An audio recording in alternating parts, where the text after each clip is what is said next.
Welcome back to a new vlog. I am still on the mend from my illness, but we're entering the stages of a consistently runny nose instead of constantly stuffed, which honestly I don't know which is worse. But I feel like a few more days and I'll be back to 100%, thankfully. But I just wanted to pop on and give you guys a few updates since we gave you the house tour. We've gotten a few things in, otherwise still kind of slowly adjusting, I guess. So let's go to the bathroom. This like thing to organize all of our like skincare, hair and body stuff. So, we also got these cute new towels from H&M Home, and that's been great because we had like almost like 2 whole boxes just of bathroom stuff and nowhere to put it. So that's been huge space saver. Now, we also got a couch. Here she is. It made such a big difference just getting this in here. We feel like so much more at home. I'm not sure if we're gonna keep this chair here. I kind of want like more of a cozy chair, but it is a small space, so I don't want it to feel too crowded if I put the rocking chair like over here. And the TV is getting mounted on the wall tomorrow on Friday, so that should also make a big difference. And then I can kind of sort out the rest of the shelves a little bit more. And then the dining, well, the reception room, essentially a catch-all room at the moment for as we get rid of all of our cardboard. This is where we hang the laundry and whatever. I find that I think that it's gonna end up being a dining room because I just like don't really know what else to use it for to make it a functional space because I already have the office upstairs. So TBD, I don't know. I'm struggling a little bit. So I do want to get like a bar area where those chairs are. Maybe so. I wanted it to be this actually, but it's like a few centimeters too big with the baseboard. So I need something a little bit smaller, and yeah, but those are the updates. Basically, we've been just kind of acclimatizing ourselves, is that the right word? I don't know, into our routines and whatnot. Murphy has been biking to work pretty much every day if it's not raining, which is really nice that we can still do that here. I found a gym that I go to. It's like a full-on like bodybuilder gym, but it's like the best option that's close. I can bike there, but I usually walk just to get some more steps. We are close to a dog park that's enclosed. So that's nice. And the only thing is we're not really super close to like a proper grocery store. There's like these little like mini shops and stuff that have, you know, you can get your fruit and veg there. I don't know if the pricing's any different, but they do have grocery delivery, so I'm gonna do that and then I can pop in other places if I really need something. So yeah, it's been going great. I've also been in to Pilates, so found a new Pilates studio, which is really nice, and I can take the train there. So everything's going well so far in getting adjusted. I think the thing about moving is like to make it feel your own, it ends up being, it takes quite a while, and obviously kind of a lot of money up front. So we're just kind of slowly progressing, getting the bigger things, and then we'll focus more on like art and like putting things up on the walls and whatnot to really make it feel less like we're in a box. But yeah, it's been nice so far. So, but I'm also going to go over quickly my February reads in just a second. So, BRB. Okay, let's go over the books I read in February. This is gonna be a little late in March, obviously, but as you probably know, we were a little bit busy in February and early March getting ready to move and moving in and whatnot. So I only read a couple again just because we were quite busy. I did finally finish the last book in the Zodiac Academy book, and that was book 9. And to be honest, I'm like glad that I'm done with that series now. I did enjoy it. I do think that books 8 and 9 could have had a lot of filler stuff taken out of it and just been combined into one book, because book 9, both of them were like over 1,000 pages, I think, and there was just a lot of like redundant stuff or just random things that I felt like didn't really need to be in there. And I was just kind of like, okay, like, but what's gonna happen in what we're actually like focusing on here? So not my favorite of the books. I think like the middle books are more what I liked, but it was nice to obviously have it wrapped up in a bow and to now leave that behind. So I also read the Cinnamon Bun Bookstore. This is the sequel to the Pumpkin Spice Cafe, or it's not really a sequel, it's like in the Dream Harbor world. So you see characters from that first book, but it's focused on 2 different people. So you don't need to read the other one, but you can. But I will say I did enjoy this one better than the Pumpkin Spice Cafe. I just kind of liked the storyline a little bit better. It's just like a nice cozy book, love story. I like the setting of it. It's like in, I don't know if it's specifically in Maine, but to me it feels like Maine, and I really like the state of Maine. So yeah, super cozy, quick read, would recommend if you kind of like that cozy romance vibe that's just quick to get through. I also read, now this is a little different, so I read Drops of God, which is a manga book actually. And normally I am not really a manga person, but Murphy and I actually watched the Apple TV series that is Drops of God, and it's based on this manga series, which is like, I think it's like 20 books or something, but they're really quick.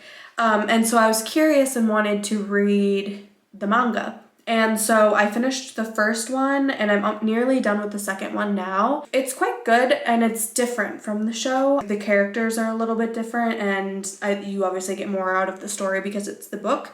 So that's been interesting and just something different, and again, just something I can kind of quickly go through. That I prefer to read on my phone rather than my Kindle, because I can zoom in and it's like a little bit clearer of a picture because my Kindle's a little bit older. But all in all, I enjoy it. This is my final book of February.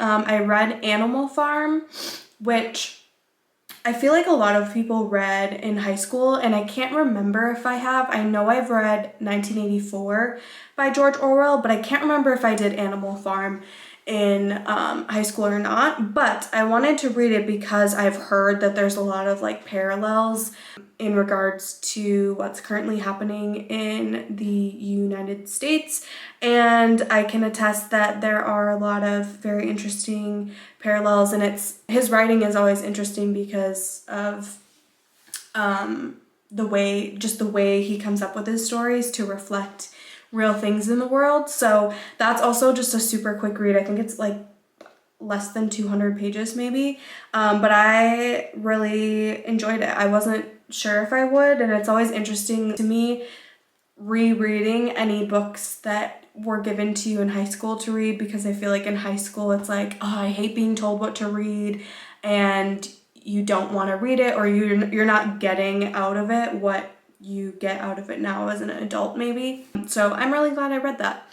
And I have some good reads that I've been reading in March, but I won't spoil those yet. I will just wait until the end of the month and I will film that too. So if you like hearing about books and stuff, drop me a comment and let me know what you're reading and I'll keep doing these. I find it interesting what people are reading and I get good recommendations from other people too that maybe I wouldn't have found otherwise. So that concludes my February reading wrap up. We'll see you for some more content later this week. Hello guys, it is the weekend. We are off to watch some rugby at a brewery that we've been to before. It's called Wiper and True, and they have a huge tap room not that far from us, so we're gonna take Monty with and have a little drink. Oh, today started Formula One, which was very exciting, but it was a very, very early rise because it's in Australia. Anyways, went to Pilates. Murphy did his park run this morning, and I went and got my eyebrows done, and she did a really nice job, not too dark, and I didn't get super red, which is really nice. So I wanted to mention a recent favorite of mine because this is huge for me. I have extremely sensitive eyes. They get really red, really itchy, and burny, which is why I used to get eyelash extensions because I was just so sensitive to mascara. But since we left the Netherlands, I have been going natural with my eyelashes, and I've been using this. It's e.l.f. lash extender in brown, and it has not bothered my eyes at all. Like, they're not itchy, they don't hurt at all. So this is a huge win, and if you also have sensitive eyes, maybe try this out. I don't know. For me, it's been amazing to not basically look like I am stoned just because I'm wearing mascara. Anywho, we are off to the brewery and see you there. Also, here is the look. I got this cute Damson Matter shirt. It's got like chilies and stuff on it. Zara wax jacket, Abercrombie jeans, and my Adidas Gazelles to go with the little bit of pink on the shirt. Are you ready for the brewery? Oh, good.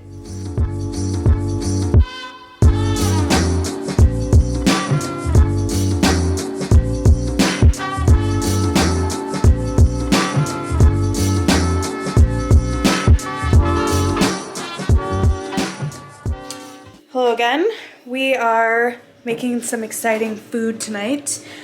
We just got back from a nice walk around the cemetery, which is a nice little like loop for a longer walk. And tonight we're trying to make barbacoa, which we've never made, but Murphy usually makes carnitas. So Murphy is going to cut our meat. We've got this, which is basically like a chuck roast, right? And he's gonna cut this into some cubes and then we'll sear it. And we've got our spice mix and stuff here. I will link the recipe below for you guys in case you're curious. So yeah, we'll show you the process and the taste test to see if it's good or not. It is a Whole30 recipe, which is kind of nice, so it's pretty clean ingredients. So yeah.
right, the beef is done. We've added the onions and stuff back in and more juice. And we're gonna give it a little taste test. You have to crouch down.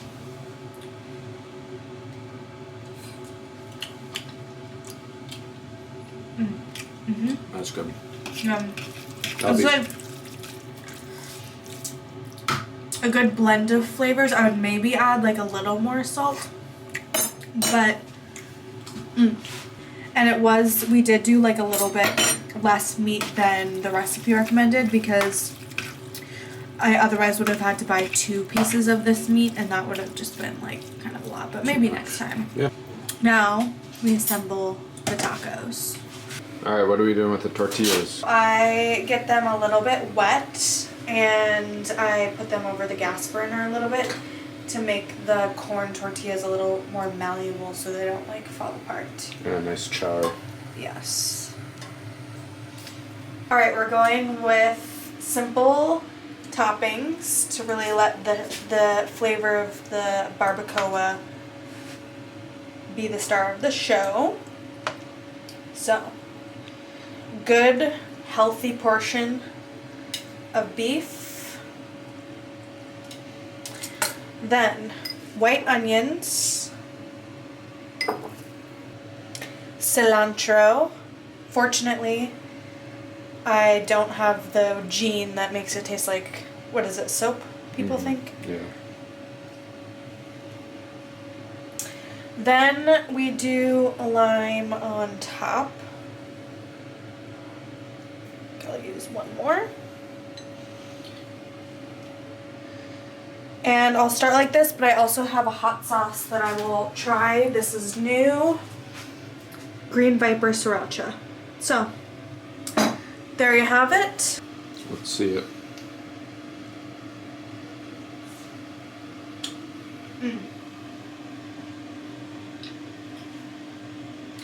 The corn tortilla. And with the lime, oh, really just perfect combo. Good? I would definitely recommend making this. This would also be really good as like a bowl or a salad. And I will probably have that at least once this week. So, there you have it. Nice. And plenty of leftover.